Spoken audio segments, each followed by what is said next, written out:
Hello friends, Shri Krishna से जूड सबट। श्री कृष्ण से जुड़े कई रहस्य हैं जो आज भी दुनिया से छिपे हुए हैं। वहीं उनसे जुड़े कुछ सबूत हैं जो आज भी धरती के कुछ स्थानों पर मौजूद हैं और इस बात को दर्शाते हैं कि श्री कृष्ण की जिन लीलाओं का उल्लेख शास्त्रों में मिलता है, धर्म ग्रंथों में मिलता है, वह पूर्णतः सत्य है। ज्योतिष एक्सपर्ट डॉक्टर राधाकांत वत्स ने हमें उन्हें साक्ष्यों के बारे में कुछ दिलचस्प बातें बताईं जो आज हम आपके साथ साझा करने जा रहे हैं। श्री कृष्ण के जन्म का सबूत। श्री कृष्ण के होने के कई पुरातात्विक प्रमाण मिलते हैं जिनके अनुसार 97 साल पहले गताश्रम टीला में एक शिला मिली थी।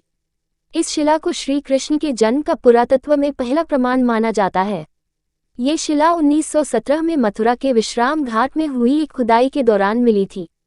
इस शिलापट में कैसे श्री कृष्ण और सूरत की कथा के पिता वासुदेव जी उन्हें यमुना की तीव्र धारा के बीच में से मथुरा से गोकुल ले जा रहे हैं, ये चित्रित हुआ है। शिलापट से जुड़ी खास बात यह है कि खुदाई में मिली यह शिलापट 2000 वर्ष से भी पुरानी मानी जाती है। श्री कृष्ण द्वारा गोवर्धन लीला का सबूत। मथुरा के विश्राम घाट में एक और शिलापट मिला था जो कृष्ण द्वारा रची गई गोवर्धन लीला के सबूत के तौर पर देखा जाता है। श्री कृष्ण ने गोकुल की रक्षा और इंद्र का घमंड दूर करने के लिए गोवर्धन पर्वत को अपने हाथ की सबसे छोटी उंगली पर उठाया था। इस दूसरे शिलापट में उसी घटना का चित्रण किया गया है।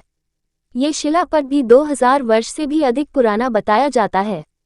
श्री राधा कृष्ण की लीलाओं का सबूत। श्री राधा कृष्ण के प्रेम दर्शाते वाले कई मंदिर ऐसे मिल जाएंगे जो इस बात को प्रमाणित करते हैं कि श्री कृष्ण भी हैं, श्री राधा रानी भी हैं और श्री राधा कृष्ण के प्रेम की लीलाएं भी सर्वतः सत्य हैं। इन्हीं में से एक है निधिवन।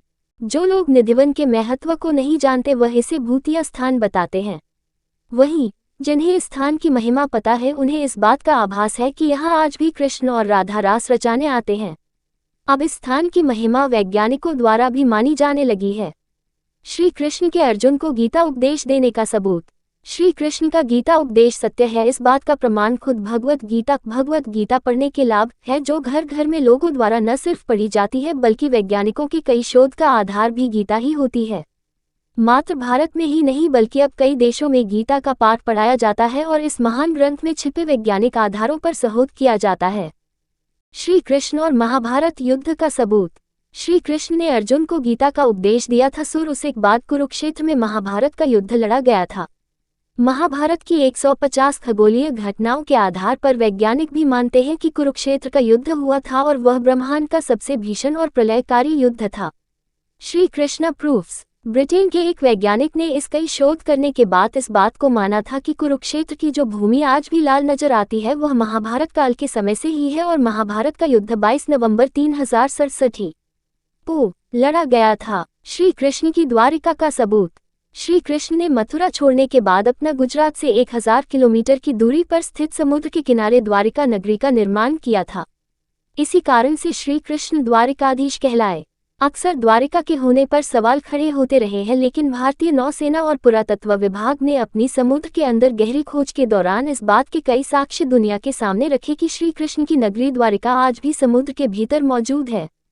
तो ये थे वो सबूत जो आज भी श्री कृष्ण और उनके द्वारा की गई लीलाओं का जीवित साक्ष्य हैं। अगर आपको ये स्टोरी अच्छी लगी हो तो इसे फेसबुक पर जरूर शेयर करें और इसी तरह के अन्य लेख पढ़ने के लिए जुड़ी रहें आपकी अपनी वेबसाइट हर जिंदगी के साथ। आपका इस बारे में क्या ख्याल है, हमें कमेंट बॉक्स में जरूर बताएं।